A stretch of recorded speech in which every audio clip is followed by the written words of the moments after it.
BBC Radio Kent at Drive. Lovely to have your company tonight. Thank you for using us. Do you know what? Womack and Womack, Teardrops on BBC Radio Kent, but there's nothing better than live music across the weekend and particularly on a Friday night. Joining us in the performance area this week, Bob Drury. Lovely to have you here, Bob. Hello.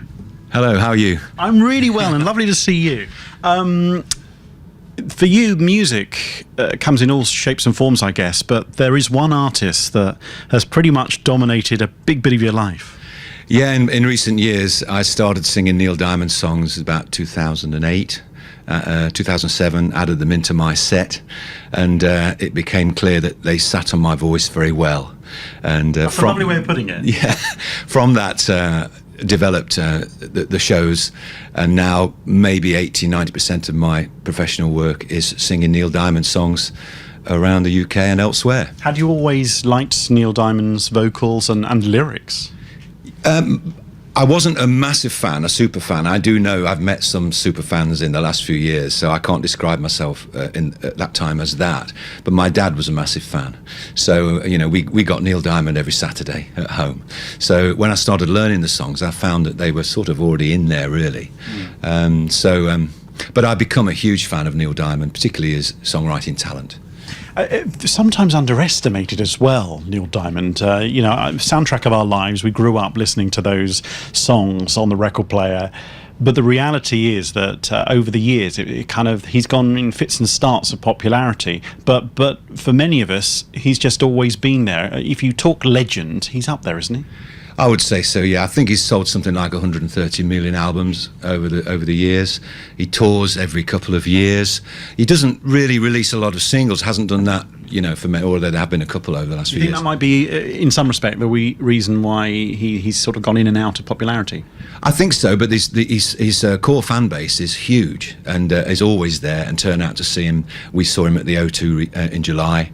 He sold out the O2 3 nights on the trot.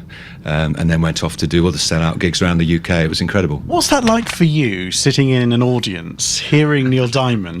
Because, I've been hearing you warming up for this show tonight as our little rehearsal area here, and you're not listening sometimes thinking, it sounds like me. You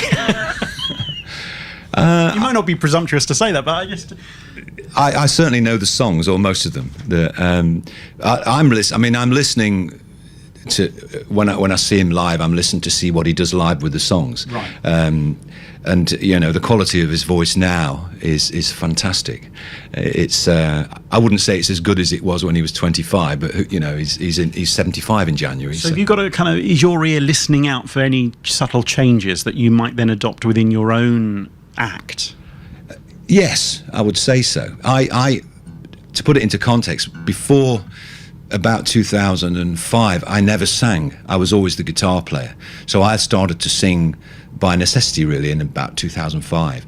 So pretty soon I was onto the Neil Diamond thing. So I really taught myself to sing with Neil Diamond songs. So all the little things he does at the end of phrases, he drops the pitch down, he uses that gravel sometimes. You're trying to pick out all that stuff, because I don't look anything like Neil Diamond, so if people come along to the shows expecting a guy in a wig and a blue shirt, that is not what I do.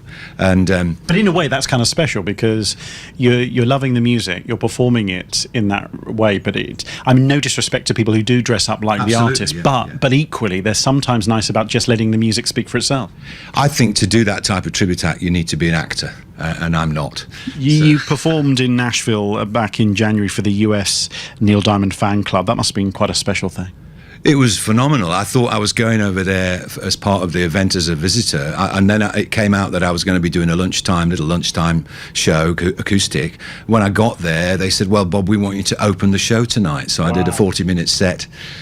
What an experience, and the things that have come out of that have been amazing. Because you've now been approached by a documentary team about being part of a global Neil Diamond appreciation, particularly looking at those tribute artists who do work in that field of sounding like Neil Diamond. Yeah, there's a film called Diamond Mountain, which is a Steve Tatone film. Steve is a film producer from Sarasota, but he's also a Neil Diamond fan. So this, for him, is combining his two passions. But you're the only European tribute act who's been included in this. That's right. That's incredible. It's an honour. I'm delighted. Oh, I bet you are. Now, do people in Ash, where you live here in the county, know what you do? I don't know. I don't think so. They do now.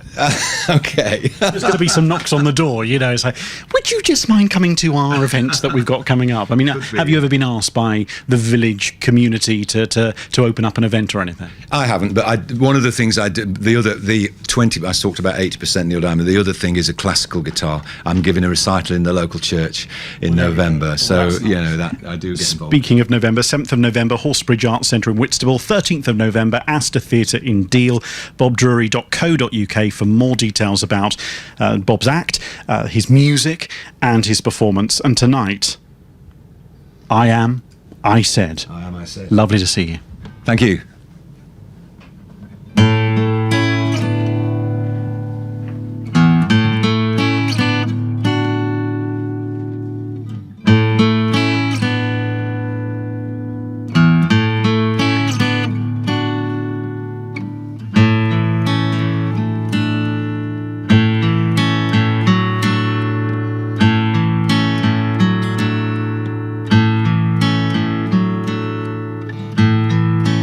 Find the sun shines most of the time,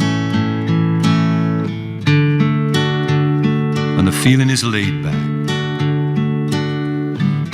Palm trees grow, the rents are low. I keep thinking about making my way back.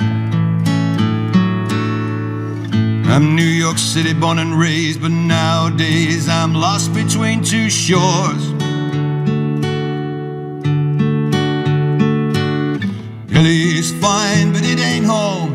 New York's home, but it ain't mine no more. I am, I said, to no one there, and no one heard at all, not even the chair. I cried, I am, said I, and I am lost, and I can't even say why. Leaving me lonely still.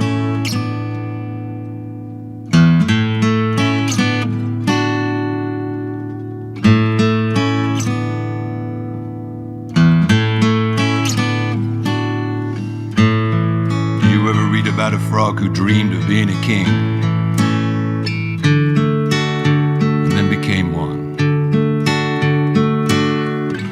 Well, except for the names and a few other changes, if you talk about me, the story's the same one. I've got an emptiness deep inside and I've tried, but I can't let it go.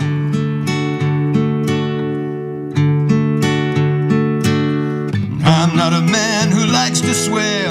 I don't care for the sound of being alone. I am, I said, to no one there,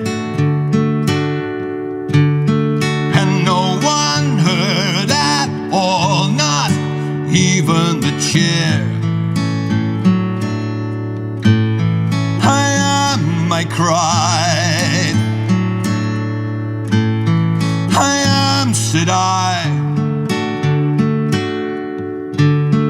and I am lost, and I can't even say why. I am, I said, I am, I cried. Lost, and I can't even say why. Leaving me lonely still.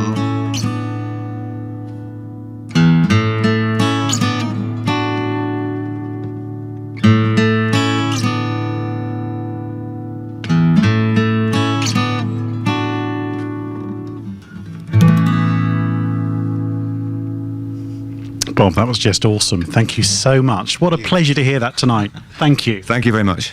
BBC Radio Kent. And we end tonight on this, what would have been the 75th birthday of John Lennon, with this.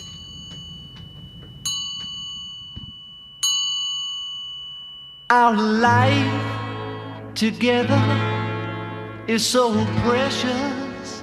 Together we have grown.